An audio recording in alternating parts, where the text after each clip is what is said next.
Hi, in this video I'm going to demonstrate a deployment of Tunnel Container. Tunnel Container is a relatively new deployment option for Omnissa's Workspace ONE tunnel solution. With this model, we're able to run the Tunnel Gateway service on our Linux distribution of choice using Tunnel Container and Docker running on that Linux instance. The way we go about deploying Tunnel Container is through the ducks command line utility, which leverages a tsmanifest.yaml file to define how Tunnel is deployed and run on these remote Linux hosts. Since seeing is believing, let's go ahead and proceed with the demo here. So to begin with, I've got an Alma Linux instance sitting within my vSphere environment. I'm running a ducks deploy dry run option here to confirm that the TS manifest file is configured properly and we have SSH connectivity. That ran successfully, so I'm going ahead and proceeding with the actual deployment. As you can see, there's a progress bar that represents the tunnel container image getting copied over to this Linux host. After it's copied, Dux is going to launch this container.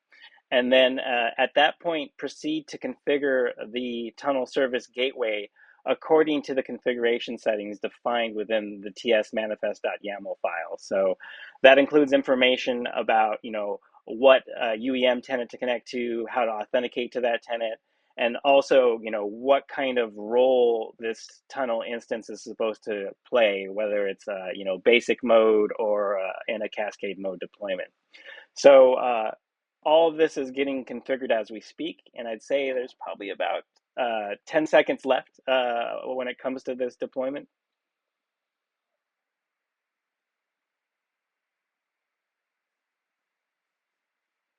Great.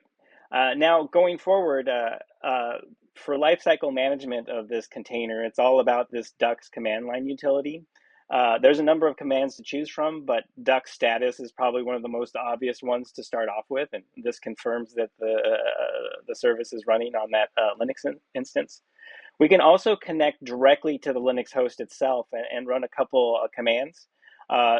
Docker images will confirm that the Docker image has made its way to that Linux host. Docker PS actually confirms that it's running currently. And then most notably, I have this SS network command to confirm that the host is now listening on the expected port, port 8443. At this point, I'm just going to confirm connectivity from my Mac OS device to that port. And as you can see, that has been successful. So far, things are looking great. Everything is looking as it should.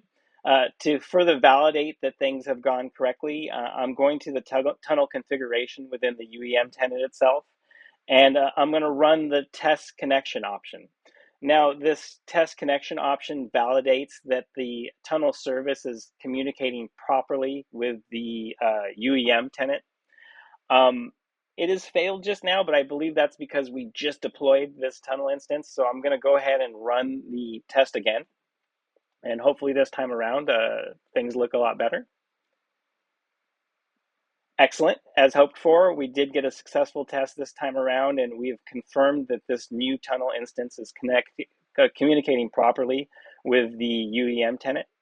Now, one final test I want to do is to confirm that the tunnel host name and port is accessible to the outside world as expected. And my favorite utility for doing this is a solution I built myself called UAG Troubleshooter. Not only does this solution confirm DNS resolution from the outside world and port connectivity, it also helps validate that the SSL cert on this external URL appears as it should. This SSL cert is actually downloaded from the UEM tenant.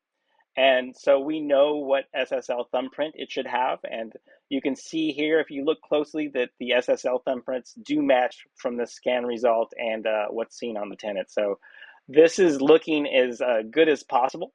I'd say the next step is actually running a tunnel VPN connection to validate everything is working great. That's my demo for today. If you want more information, check out my blog at evengooder.com.